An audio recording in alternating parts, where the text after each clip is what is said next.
नमस्कार, वंदे मातरम। दोस्तों, स्वागत है आप सबका सैनिक पाठशाला में। सैनिक पाठशाला का आज का जो वीडियो है, जैसे कि आप सब सब्जेक्ट देख पा रहे हैं दोस्तों बोर्ड पर, रिस्क एंड हार्डशिप अलाउंस। ये रिस्क एंड हार्डशिप अलाउंस के ऊपर पिछले लगभग एक साल से बहुत ज्यादा डिस्कशन चल रहे हैं, लेकिन accurately on the ground fact क्या है और आप सबको ये चीज बताऊंगा मैं। 27 अक्टूबर 2022 को सीजीडीए ने इसके ऊपर पूरे अमाउंट का आंकड़ा देते हुए एक लेटर जारी किया है और साथ ही साथ 9 नवंबर 2011 यानी कि 2 दिन पहले की बात है, आर्मी हेडक्वार्टर MP8 ने भी एक गाइडलाइन जारी कर दिया है दोस्तों, जिससे ये कंफर्म हो गया है कि अभी रिस्क एंड हार्डशिप अलाउंस आपको मिलना तय है और आपका जो भी फील्ड एरिया अलाउंस है उसका बढ़ोतरी होना तय है। और जिन लोगों ने भी उस ड्यूरेशन के दौरान फील्ड में सर्विस किया है उनको एरियर लगभग हजारों और लाखों रुपए में मिलना भी तय है, चाहे वो पेंशनरी क्यों ना हो, उनको भी ये रिवीजन लागू है दोस्तों। तो इस चीज के बारे में, इस पूरे विषय के ऊपर आपको बिल्कुल लेटर दिखा करके मैं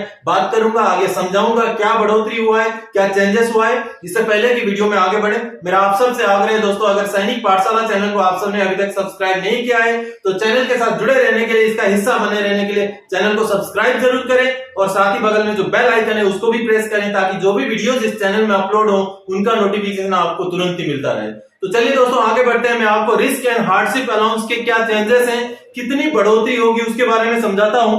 तो सबसे पहले दोस्तों, ये रिस्क एंड हार्डशिप अलाउंस जो है, ये अलाउंस आपको कब से लागू हुई? ये लागू है 22 फरवरी 2019, यानी कि 22 फरवरी 2019 के बाद जितना भी आपने अलाउंस लिया है वो सारा सीज होकर के अभी नया पब्लिकेशन होगा और रिवाइज रेट के हिसाब से आपको वो पैसा मिलेगा दोस्तों।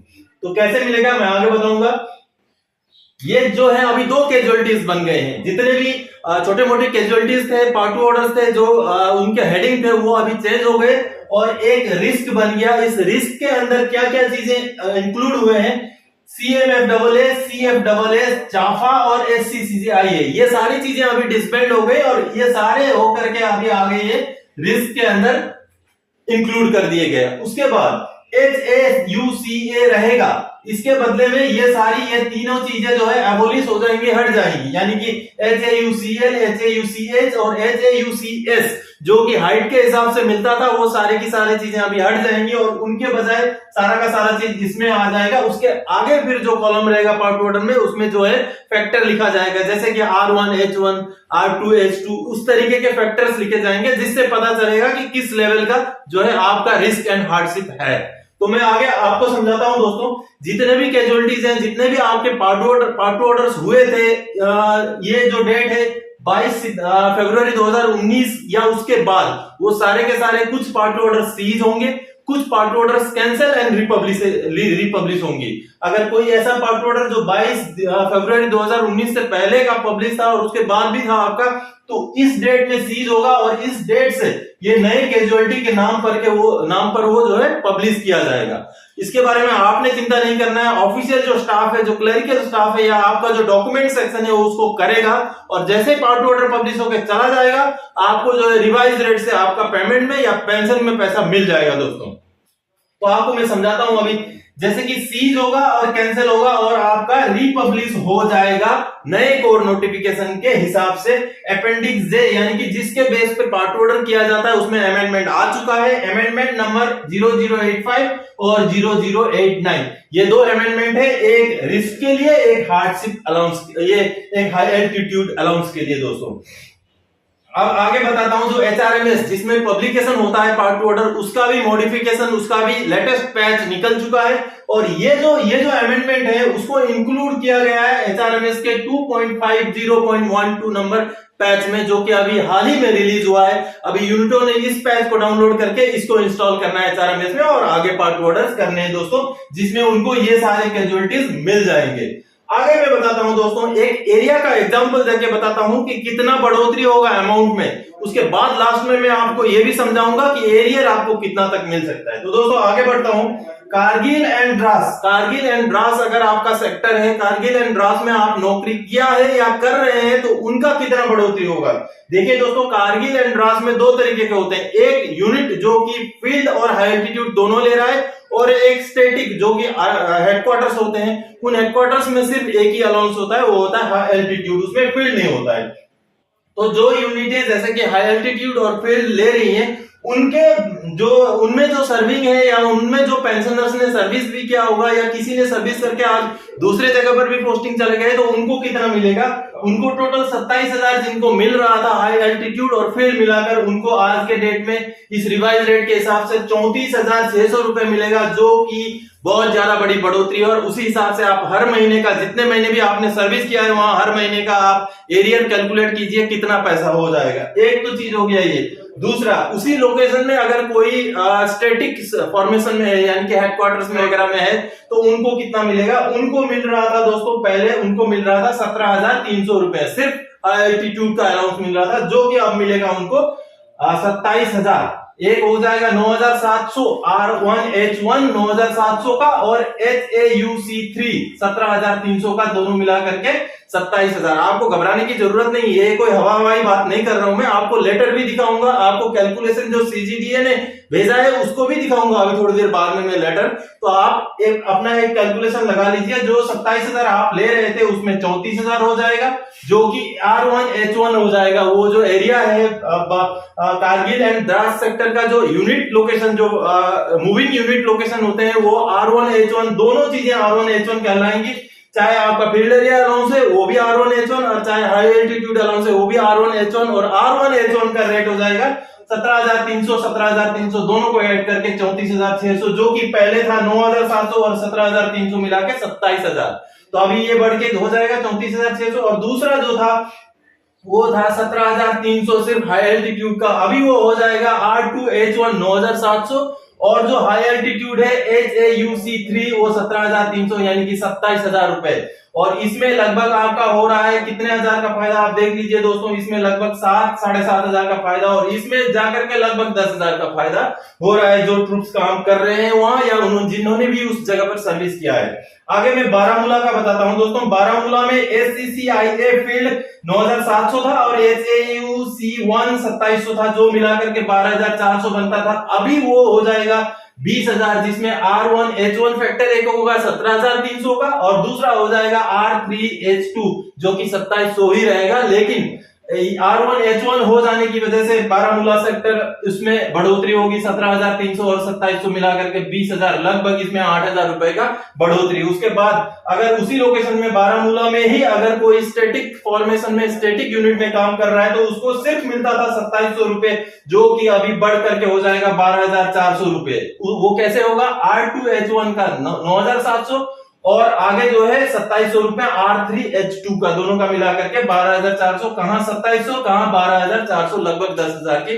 बढ़ोतरी।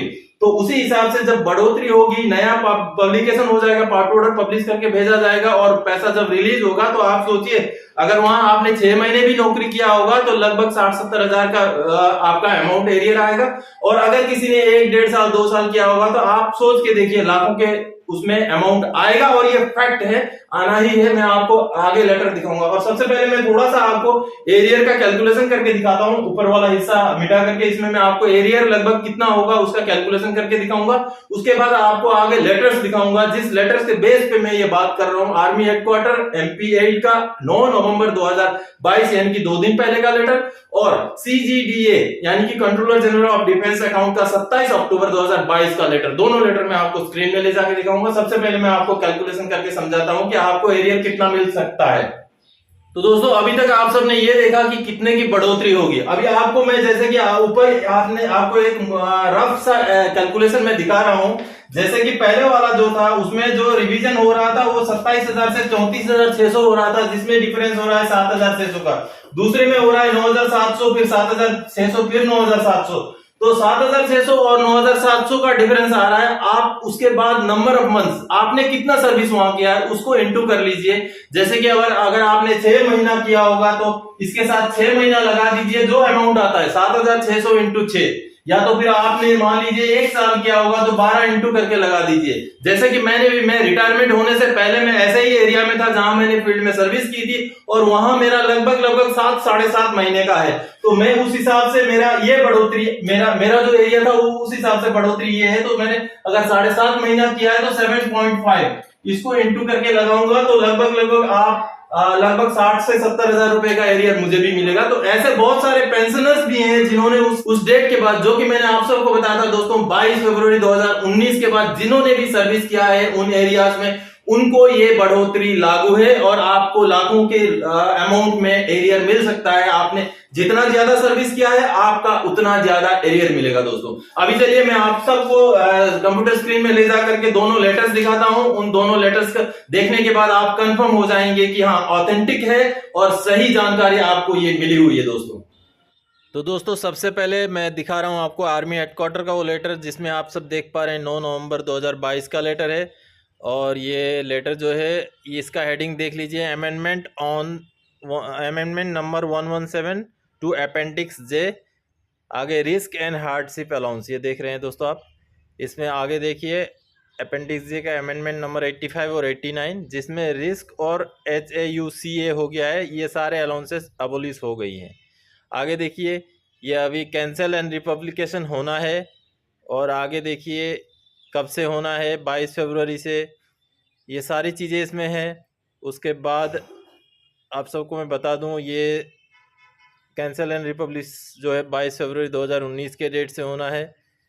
और ये देखिए दोस्तों इसमें HRMS का पैच जो है 2.5.12 निकल चुका है। ये तो हो गया दोस्तों आर्मी हेडक्वार्टर का वो लेटर जिसमें ये कंफर्म किया गया है कि हाँ ये जो है अभी कैंसिल एंड रिपब्लिश होगा। अब आगे मैं आपको दिखाऊंगा दोस्तों वो लेटर जिसके बेस पे मैं अमाउंट्स आपको कैलकुलेशन करके बता रहा था, यानी कि CGDA का लेटर। तो चलिए उसको देखते हैं। तो दोस्तों सबसे पहले तो आप देखिए ये मिनिस्ट्री ऑफ डिफेंस का लेटर है, हालांकि ये पुराना लेटर है। इसके आगे मैं अभी आपको 27 अक्टूबर वाला CGDA का लेटर दिखाऊंगा जो कि वही hardship, risk and hardship allowance से रिलेटेड है। आगे ये उस आर्मी, इसके बाद ये दूसरा CGDA का पुराना लेटर है। उसके बाद मैं आपको ले चलता हूँ अभी उस लेटर में जिसके बारे में आपको मैंने बताया, जिसमें पूरा बढ़ोतरी के बारे में मेंशन किया गया, कौन सा अमाउंट कितना बढ़ेगा और कितना हो जाएगा।